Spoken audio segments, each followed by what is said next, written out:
There's 4 seasons. You don't always keep your winter clothes. So you're going to go through different seasons. So life's going to hit you at different places in different ways. So because of that, you have to change your priorities. I mean, you might have a young family and that might become the priority, or you might get a sickness so things are going to change during that time period. And you have to make sure that you're working on the right stuff at the right time. So a lot of times I ask a bunch of stupid questions.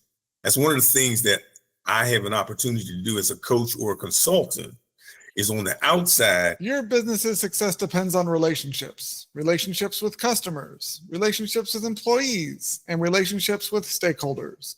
What do they all have in common? They're all human. Because no matter if your business is B2B or B2C, it's really H to H, human to human. Welcome to the Human Connection Podcast. I'm your host, Karl Pontau. Each week I'll bring you stories, insights, and practical advice from experts that you can apply to your growing company and daily life. This week I'm excited to connect with Carl Sharperson. He is a renowned leadership innovation strategist, speaker, and coach, celebrated for his ability to elevate leaders from mediocrity to their fullest potential in both professional and personal realms. He is the acclaimed author of Sharp Leadership, Overcome Adversity to Lead with Authority and Authenticity in Sharp Leadership, Parenting Principles for Rearing Young People. Carl's expertise lies in recognizing that many individuals operate at only 50% capacity due to inadequate leadership, development, or job fit. Through his proprietary Sharp Leadership coaching process, combined with his rich experiences in the military, corporate America, and entrepreneurship, Carl delivers transformative results for his audiences and corporate clients. A proud graduate of the United States Naval Academy and a former United States Marine Corps pilot with a BS in engineering, he has also documented his military experiences in Short Rations for the Marines and For My Sons and Brothers. Following his distinguished military service, Carl held senior sales and operational positions at prestigious companies like Procter & Gamble, Frito-Lay, and Colgate-Palmolive. He was vice president of manufacturing for an international sports company before answering the call to entrepreneurship in 2000, launching Sharperson's Executive Leadership. He has since worked with executives at major organizations including Purdue Farms, Harley-Davidson, GlaxoSmithKline, Sara Lee, BMW, Edward Jones, Houston Independent School District, Lockheed Martin, Honeywell, the University of North Carolina, and Chick-fil-A, among others. As a dynamic speaker, Carl travels nationwide inspiring students to explore military training, sharing his triumphant journey of surviving stage 4 non-Hodgkin's lymphoma and stage 1 colon cancer, and empowering leaders with the principles of servant leadership. Congrats on beating cancer twice, and welcome to the Human Connection Podcast. Thank you. My pleasure, Carl. Glad to be here. Yeah, so I think that it's, as someone else who also has survived cancer and learned a lot from that experience, I think you're the perfect person to talk to about how leaders can draw from overcoming adversity in their lives to become better leaders for their teams. How do you help people do that? Well, one of the things that I learned going through my cancer journey is this. Once you get in a position where you're not smart enough, you don't have enough money in the bank, and you're not anything else enough, don't have enough power, where you have to humble yourself and rely on others and realize that you need help to make it happen. When you get to that point, that's a humbling experience, and it's a transformative experience because it's all about relationships and it's all about people helping other people. But if you've always been the king of the hill for your life, then you go through life in a different way. One of the things I learned, I used to believe that people that went on mission trips, there was no reason to go on mission trips. Why are you going on a mission trip to Africa or India or something like that when we all have all these issues here in the United States? But I met a guy about 5 years ago that has a nonprofit organization that helps third world countries start up businesses. And he invited me to the 25-year anniversary of his operation, of that business. I was the only one that was there that hadn't gone on the mission trip. So I'm sitting there at this luncheon listening. I'm listening to all the people that had gone on the mission trip talk about how the mission trip had impacted them. So my takeaway from that was, once you're in a position where you're not the big dog and you have to rely on others, you don't know the language and stuff like that, again, it's a whole increases your sensitivity to listening and understanding and being kind to people and things like that. But once you have done that transformation, that is a huge leadership boost and gift. Yeah, I absolutely agree that the way I got through my 2 brain tumors and all the treatment and stuff like that was with the help of a lot of other people, friends, family, community, my school, and people that often I hadn't talked to or didn't really ever met in person for in a decade were coming out of the woodwork to help because we had that relationship. And so it really shows you how important having those communities are and how nothing that's worth getting done or really valuable is done on your own. You don't overcome any of these big challenges by yourself. There's always other people helping you out. And I think there's a dangerous kind of myth, especially in the US, that you have the self-made entrepreneur, the self-made leader, the self-made millionaire. And the whole idea of self-made is just completely false.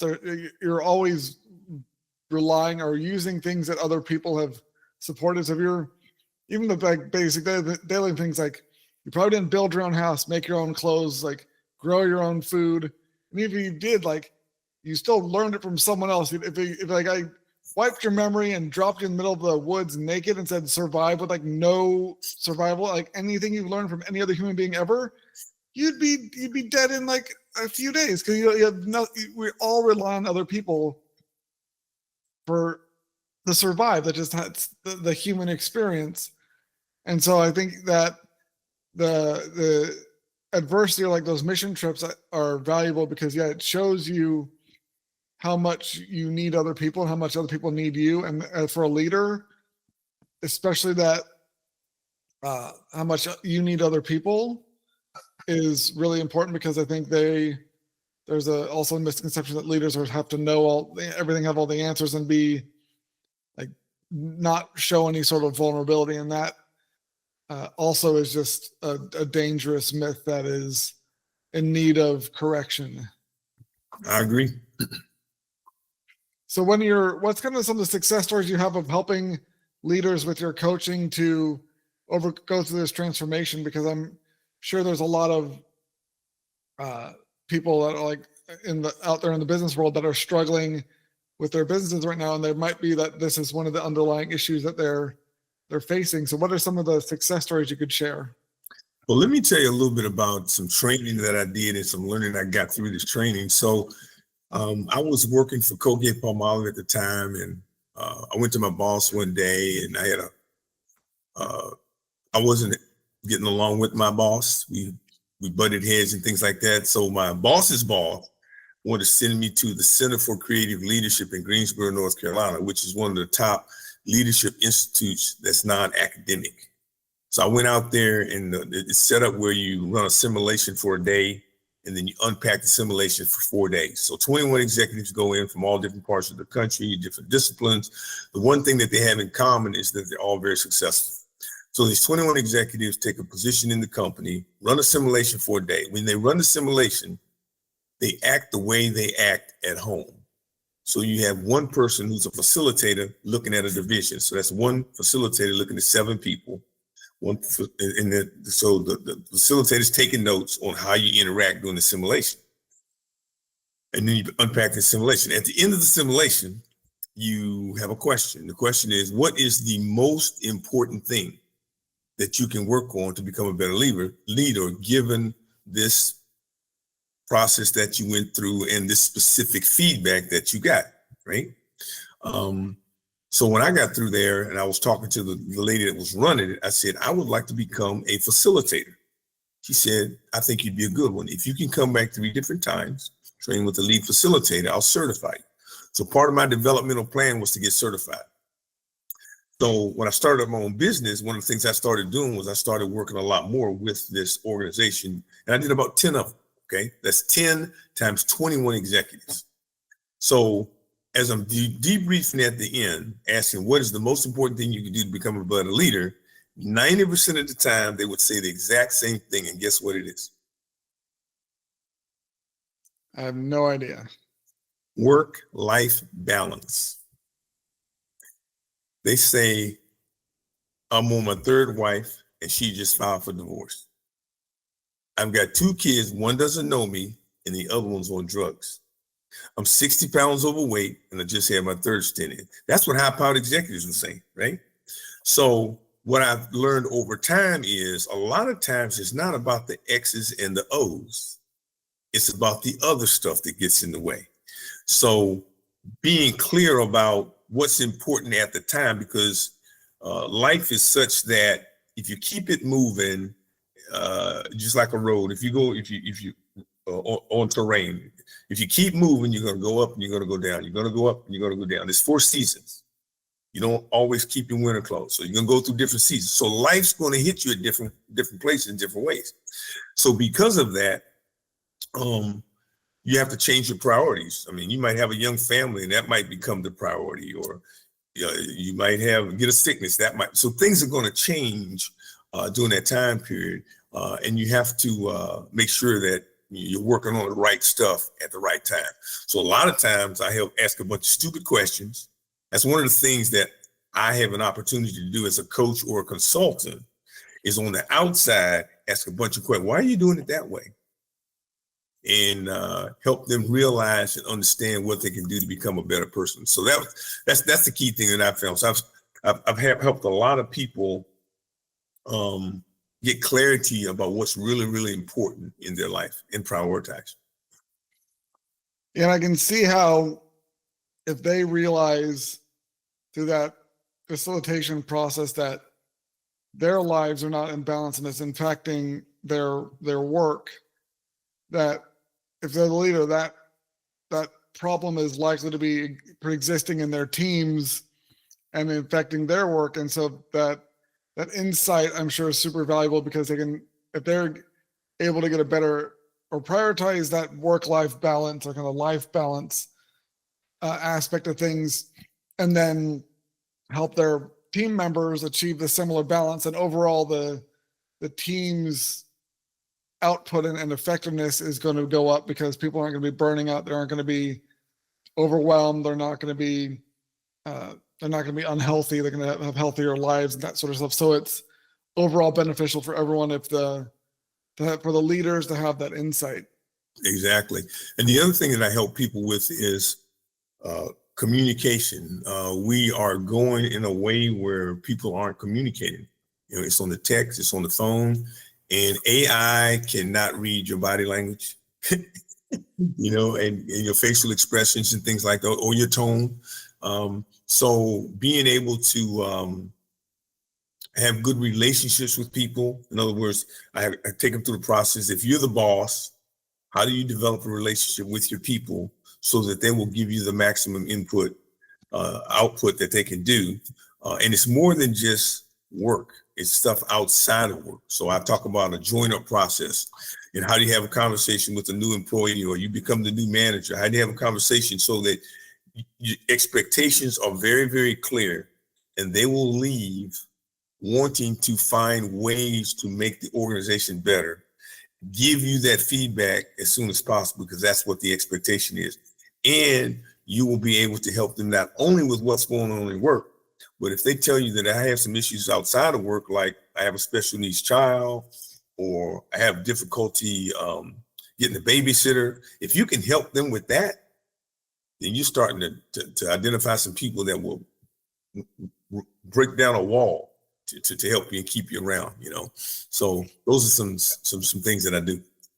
Yeah, I think that's that mindset of leadership reaching out proactively to help their team members with all the other stuff in their life, or kind of making not just like accommodations, but just like acknowledging that there's life outside of the office that impacts what happens in the office. And so the more understanding and empathetic and supportive leaders can be, then that's a huge step towards building trust with their team and getting and unlocking the full potential of those team members. Because like you said, when they feel seen and understood and supported with what they need in a holistic way, then they're going to show up and, like you said, break down those walls to do a powerful, impactful job for the company, because they're getting that support. And I just don't think I know that's not happening in enough companies these days. So it's no surprise that people are, the whole quiet quitting phenomenon, where it's like they're not leaving, but they're given the bare minimum, and they're not given that above and beyond performance, which then impacts the customer or client experience, which impacts the bottom line for the company. And so it's what you're talking about, improving the leaders' behavior and their mindset, and having them be that initial outreach to rebuild the relationship with the employees, I think is the first step to solving that problem. Because once the employees feel supported and there's that rebuild that trust, then it's going to radiate out through the clients and customers, and that'll help the business's bottom line.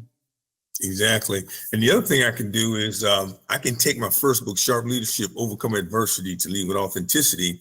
And I can, it's a great tool individually.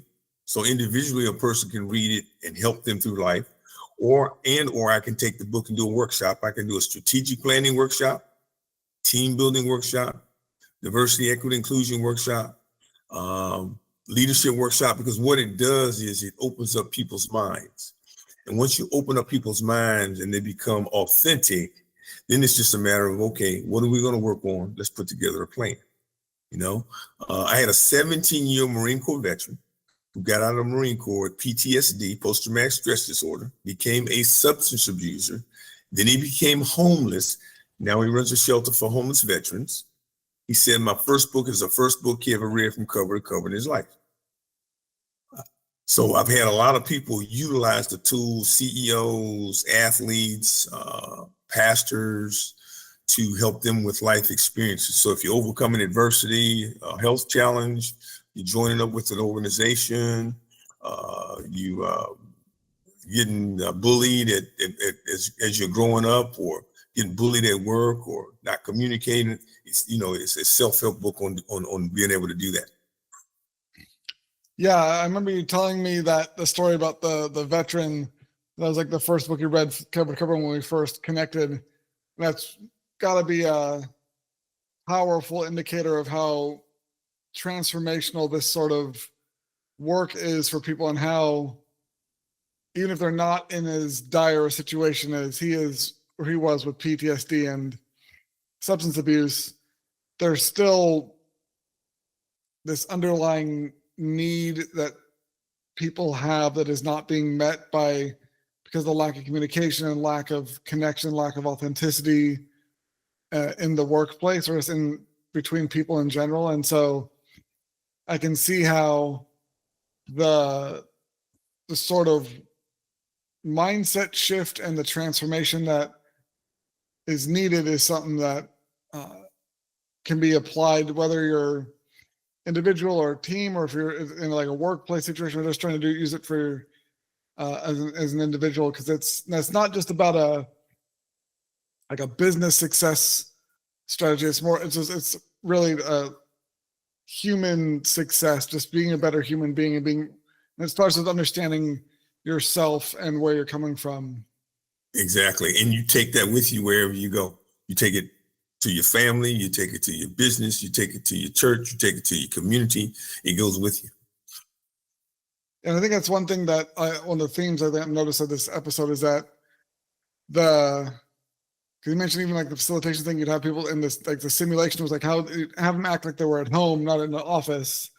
And then you were talking about how there's all the like the outside of work stuff that impacts people's performance at work, and leaders need to be able to acknowledge that and support people. And I think there's this one of the underlying themes is that the a lot of the dysfunction in the business world is just like a reflection of the lack of connection and dysfunction in society overall, and how people just aren't able to communicate and really aren't connected with themselves and aren't connected with each other in a way that is healthy. And so I like that your work is not just about helping businesses, but it's also about just helping people get better connected with themselves and others in their community on a human to human level. Yep. Yeah, it all starts with relationships. And so in my experience, I had an opportunity to run a union facility, right? It was the first time I'd ever worked in a union facility, and I was a plant manager of a union facility. So I trained for a year, and then I took over the facility. We took a very traditional union manufacturing plant where people could only do one job. And we had the oldest people, the oldest equipment, 20% of the workforce was illiterate, and we were the best performing plant of the 4 plants in the system, and we were the only union facility. Utilizing the skills that I learned over time of valuing people, communicating with people, getting them on your team, getting their input, and helping them grow. Makes sense to me. Well, thank you so much for connecting with me today, Carl. If you enjoyed this episode of the Human Connection Podcast, please like, leave a review, and share it. If you'd like to connect with myself or Carl, check out the links in the show notes. And remember, no matter if your business is B2B or B2C, it's really H to H, human to human. Happy connecting.